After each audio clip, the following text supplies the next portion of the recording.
Okay okay.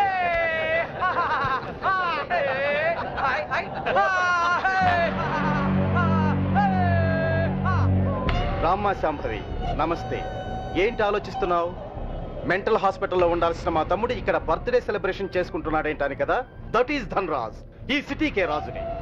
మీ police department మా లాంటి విలన్ని ఏమీ చేయలేదు. నీ చేతిలో ఉన్న ఈ లాఠీ నీకు ఊతకర్రగా ఉపయోగపడుతుందేమో కానీ మాలాంటి వాళ్ళ మీద ప్రయోగించడానికి మాత్రం పనికిరాదు. నీ బెల్ట్, నీ ప్యాంటు టైట్ గా ఉంచడానికే తప్ప మా మీద నీ పవర్ చూపించడానికి మాత్రం కాదు. పోతే నీ షూస్ లెఫ్ట్ రైట్ కొట్టడానికే తప్ప మాలాంటి వాళ్ళని కొట్టడానికి మాత్రం అస్సలు పనికిరాదు. ఈ మాత్రం చిన్న విషయం తెలుసుకున్నావనుకో, నువ్వు జీవితంలో బాగా పైకొస్తావు. It's my personal opinion. Minister గారు నమస్తే. ఇప్పుడు కేక్ కోసే కార్యక్రమం మొదలవుతుంది. బాబు, నువ్వు కేక్ కోసి మీ అన్నయ్య గారు నోట్లు పెట్టమ్మా.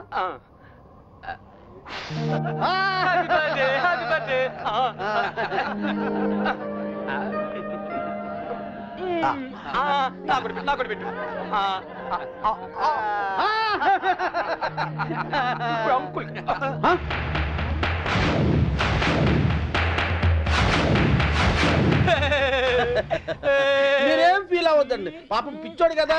మీ కార్యక్రమం మీరు కానివ్వండి. Good uncle, good uncle. Uncle మరే నాకు ఆ బెల్ట్ కావాలి.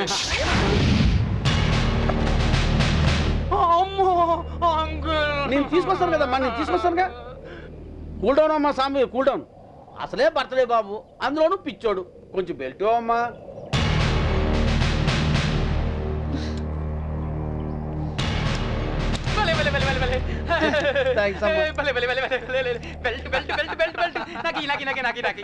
ఇదిగో తీసుకో బాబు.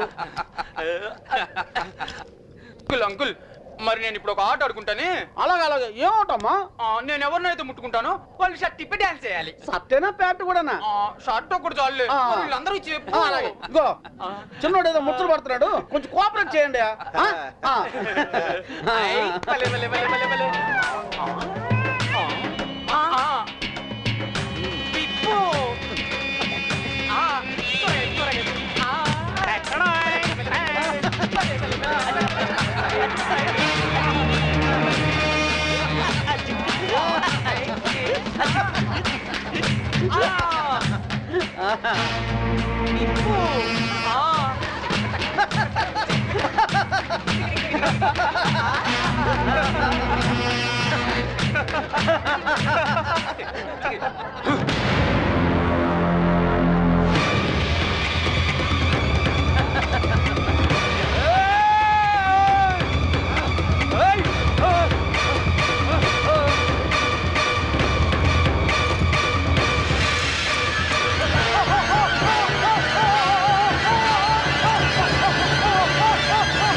ఇన్స్పెక్టర్.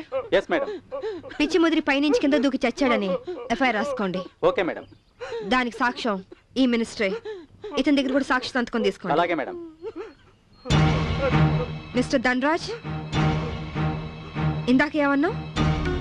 పోలీస్ బెల్ట్ ప్యాంటు జారిపోకుండా ఉండడానికా? చూసావుగా, తట్టో నుంచి జారిపోయిన నీ తమ్ముణ్ణి ఉరి తీసే అంత పవర్ ఈ బెల్ట్కుంది. సిన్సియర్గా డ్యూటీ చేసే police officer cap, belt, shoe కూడా సిన్సియర్గా డ్యూటీ చేస్తాయి. అది మా police power. Minded. Vigilance officer భార్యను చంపినందుకు నీ తమ్ముడు చచ్చాడు. విజిలెన్స్ ఆఫీసర్ నువ్వే చంపావని కేసు రీఓపెన్ చేస్తున్నాను. Count your